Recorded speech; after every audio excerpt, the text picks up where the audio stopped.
Today, I'm going to share 3 progressively more disturbing stories, and at the end of each of them, I will share the photo that is famously associated with that story. But before we get into those stories, if you're a fan of the strange, dark, and mysterious delivered in story format, then you've come to the right place because that's all we do, and we upload once a week. So if that's of interest to you, please replace all of the like button's toilet paper with duct tape. Also, please subscribe to our channel and turn on all notifications so you don't miss any of our weekly uploads. Okay, let's get into today's stories.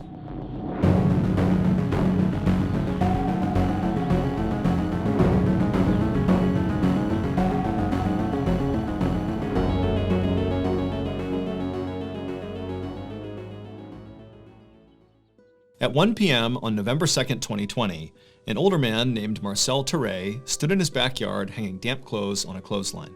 Marcel and his wife, 83-year-old Paulette Landru, lived on a quiet street in the small city of Anden, Belgium.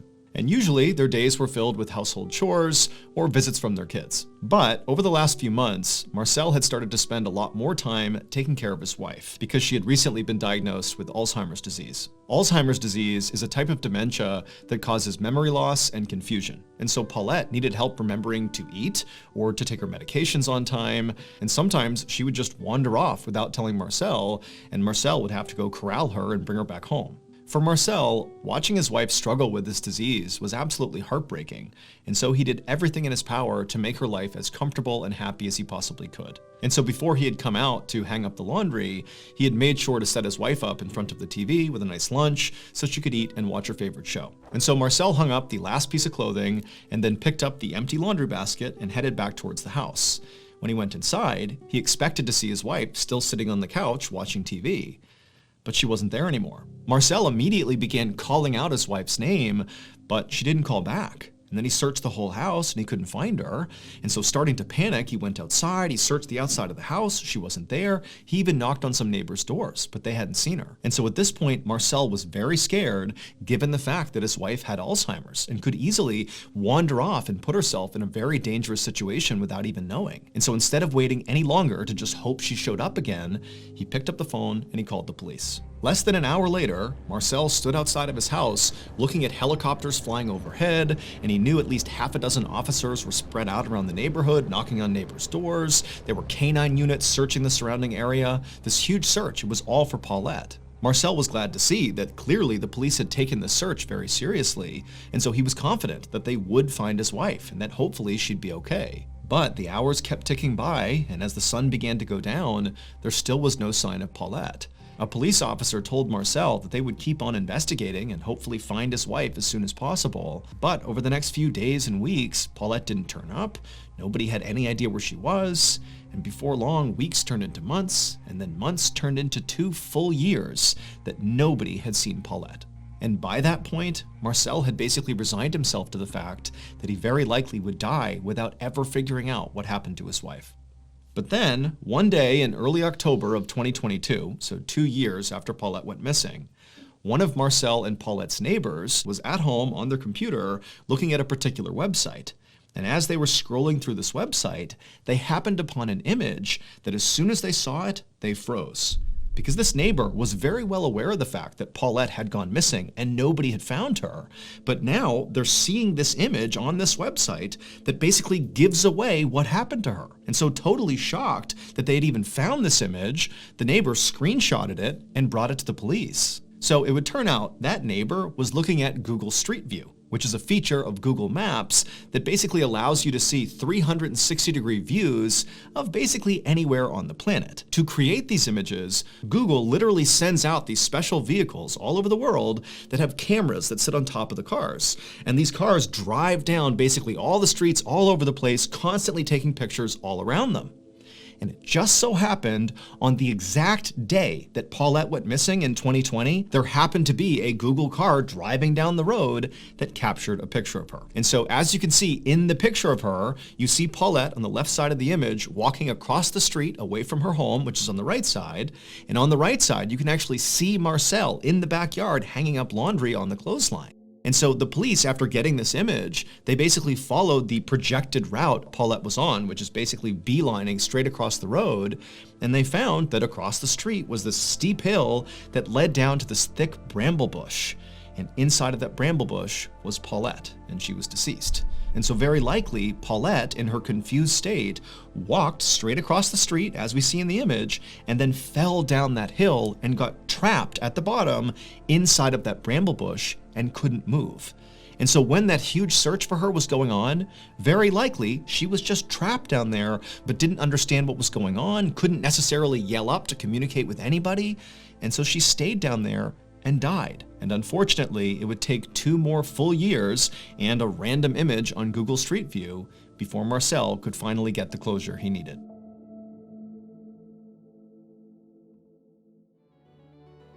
Thank you to BetterHelp for sponsoring today's video. I've talked a lot about how therapy really helped me when I left the military in 2017.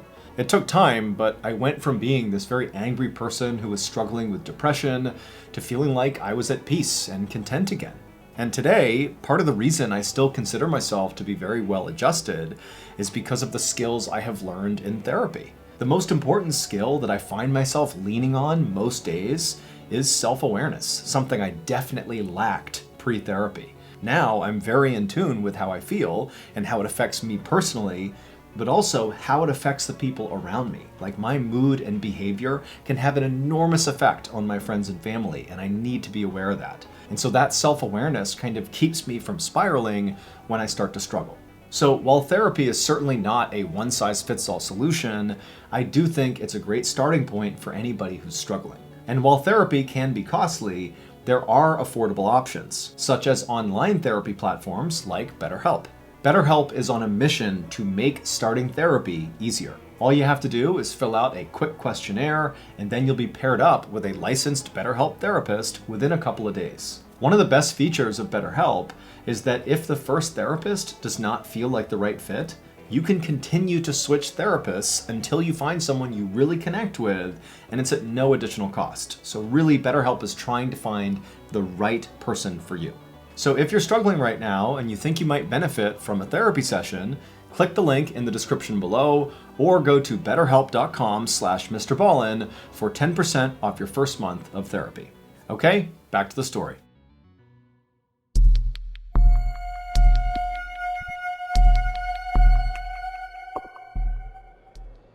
Around 10 a.m. on July 26, 2015, a 31-year-old mom named Xiang Lu Juan and her husband chased their 2-year-old son around a brand new indoor playground. This playground was on the 6th floor of a mall in Jingzhou City, which is in central China.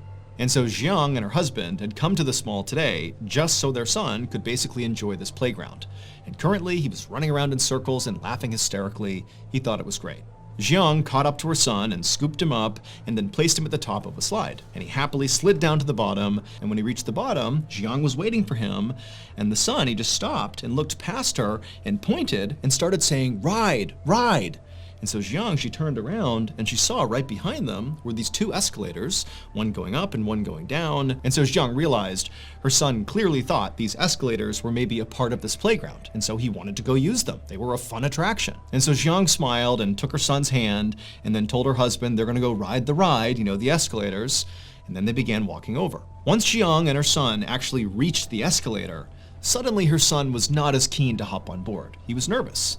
But Xiang, who had ridden escalators many times before, told her son it's totally safe, and she kind of coaxed him to do it, and eventually he stepped on right alongside her, holding her hand, and about halfway up the escalator, when she was confident her son would be okay, Xiang turned around and looked up towards the top of the escalator, the 7th floor where they were going. And she saw 3 mall employees at the top of the escalator on the 7th floor where they were going. And they were clearly looking at Xiang with a very serious look on their faces, and they were gesturing at something towards the top of the escalator.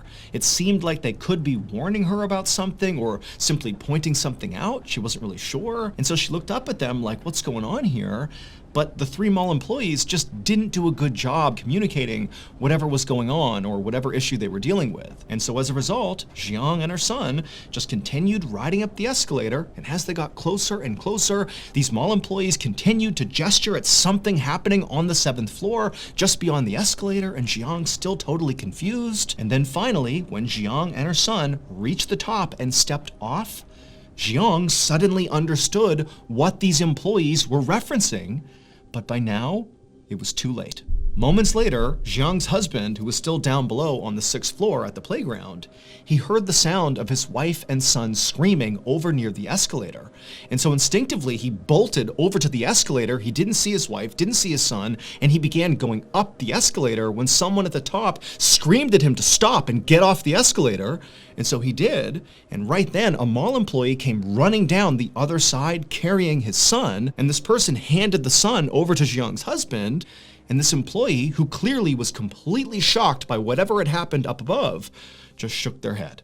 It would turn out, earlier that day, those mall employees who were at the top gesturing to Jiang, they had discovered a defect with the metal platform that sits right at the top of the escalator on the 7th floor. Basically, when you get off this escalator, it's the platform you step onto first.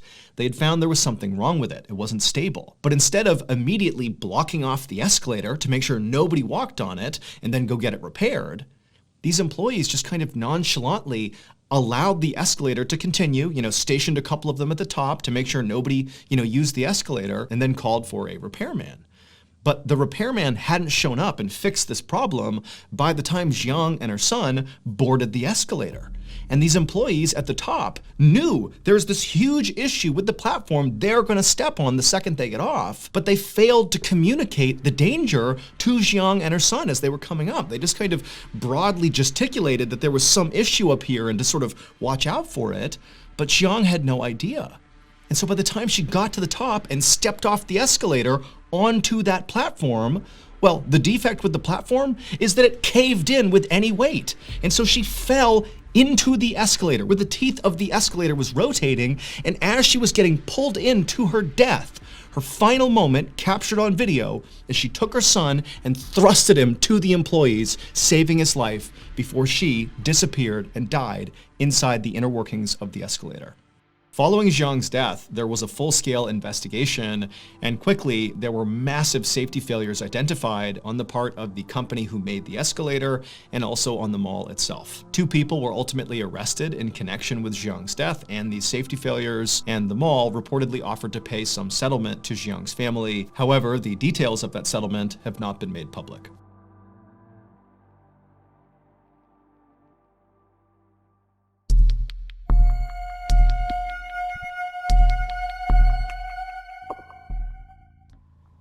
One morning in November of 1997, a police captain named Jeffrey Lewis, along with his partner, parked their squad car near the Manatee River in Bradenton, Florida, which is a small city just south of Tampa. A few minutes earlier, the Bradenton Police Department had received a call from this frantic man who had said he had found something suspicious that had washed up on the shore of this river. And so Captain Lewis and his partner were there to investigate. And so as soon as they got out of their squad car, this man who had called the police, he saw them and waved them down, and he was pointing at something in the sand.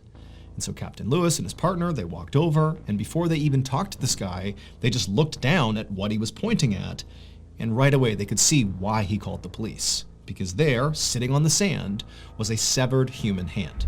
And so the instant Captain Lewis saw this, his first thought was actually just alligators, because there were alligators that swam in the Manatee River, and people were told about them and were told, not to go swimming here, but people still did. And so his thought was, well, maybe one of the alligators got a swimmer. However, when Captain Lewis looked at the hand more closely, he could tell right away that that probably did not happen, because where the hand had been cut off from the body, the cut was almost surgical. It was very, very neat, whereas if an alligator had ripped the hand off, it would be rough.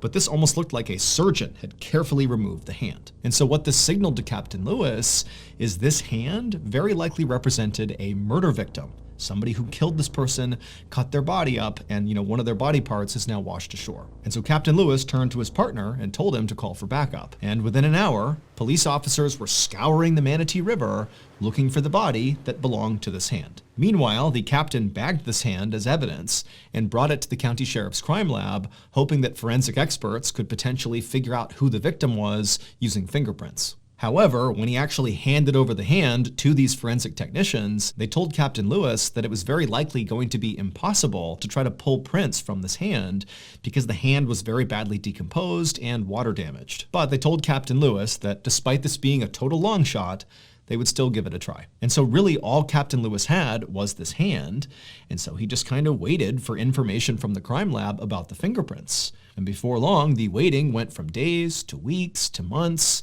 with no fingerprints. And so with no fingerprints and no other breakthroughs in this case, Captain Lewis moved on to other cases. That is, until June of 1998, when Captain Lewis was sitting in his office doing some work, when he suddenly got a call from the crime lab about the hand. An employee told Captain Lewis they had finally made a breakthrough. When they couldn't get the prints off this hand at first, they had moved to this very complicated technique where basically they would peel individual layers of skin off the hand and sort of piece together all the information to get a print. And amazingly, this technique worked. And so not only did they now have this print, but they had also already run this print through the Florida State database, and they had gotten a match. The hand belonged to a man named Willie Suttle. As soon as he hung up, Captain Lewis opened up a new tab on his computer and began researching Willie Suttle to figure out who this person was. And he quickly found through public employment records that Willie had been a retired garbage collector, and then also Captain Lewis looked at police records and discovered that Willie had a minor criminal history. But what really stood out in his research about Willie was that Willie had never been reported missing. Willie had instead been reported dead. Right there in the public records that Captain Lewis was looking at, he found Willie's death certificate. And this document said Willie had died of natural causes 5 months prior to his hand washing up on shore. And also it said Willie had been buried in a local cemetery, and no police had ever been involved in his death because no crime had been committed. And so Captain Lewis was baffled. None of this made any sense. If Willie had died of natural causes and been buried over a year ago, then how did his hand, his severed hand, wind up on the shore of the Manatee River? The next day, which was Friday, June 26th, Captain Lewis, along with a few other police officers, went to the cemetery where Willie had been buried, and they exhumed his casket. And when they opened it up, they actually expected it to be empty, considering his hand was already missing, so probably his whole body was gone. But no, when they opened it up, there was Willie, missing his left hand. But that wasn't all.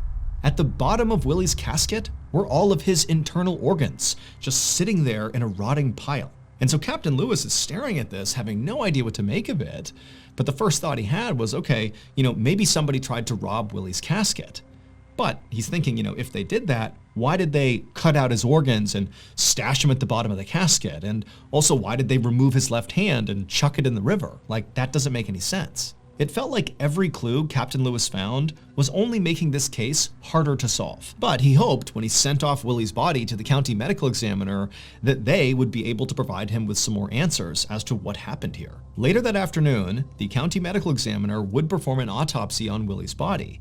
And the first thing he noticed when he began was that despite the fact that Willie's organs clearly had been removed, that Willie's abdomen did not appear sunken in. It appeared full. So the medical examiner started the autopsy by cutting open Willie's abdomen to see what was in there. And when he saw what was inside of Willie, he just froze, having no idea how to react to what he was looking at. He had never seen anything like this in his entire career, not even close. And so the medical examiner just grabbed a camera, took some pictures of Willie's midsection, and sent those pictures to Captain Lewis. The next day, Captain Lewis sat inside of an interview room in the police station across from a 45-year-old woman named Paula Green Albritton. Paula owned and operated a funeral home along with the help of her son, and she had been the one responsible for Willie Suttle's burial. And so Captain Lewis asked Paula about Willie's burial, and she would tell him that Willie had actually died in poverty, without any family members to help cover his burial expenses. However, when Paula had found out about this, she said she had agreed to do the burial anyways, for no cost, as sort of a community service. However, when Captain Lewis poked and prodded and tried to ask for more information about exactly what that meant, Paula would eventually concede that there actually was slightly more to her rationale behind wanting to do Willie's burial.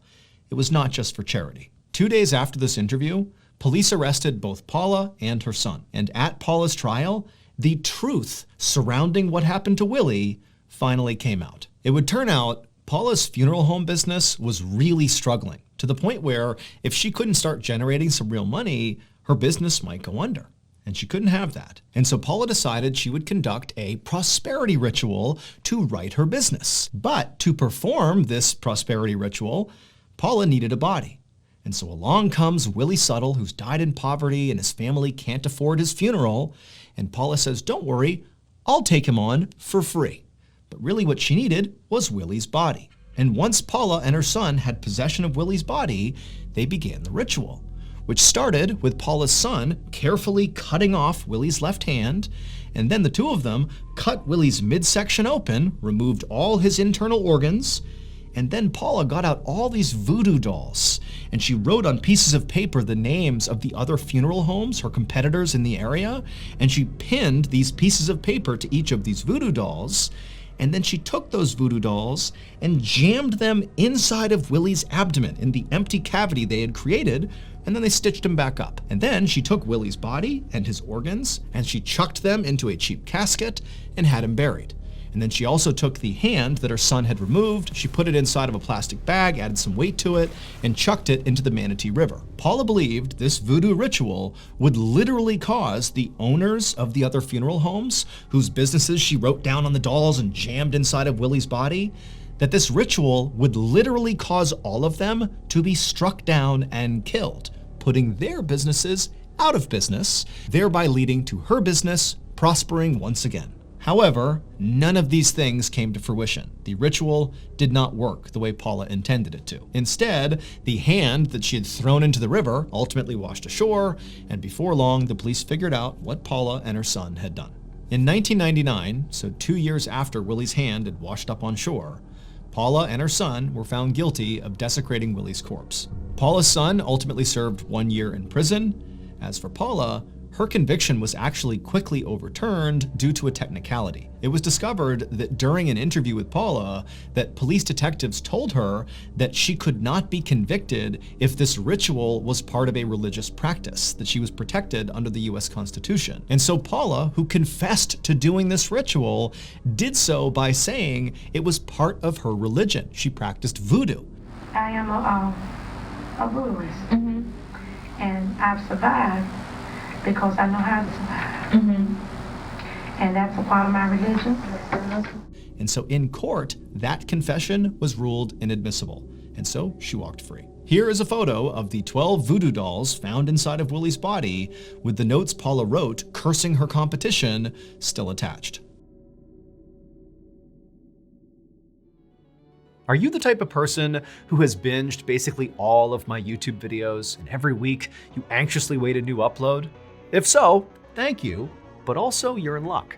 Because if you didn't know this, we actually have a separate podcast, the Mr. Ballin Podcast, that has literally hundreds of stories that are not on YouTube that you can binge right now. That podcast is available on all podcast platforms. Again, it's just called the Mr. Ballin Podcast.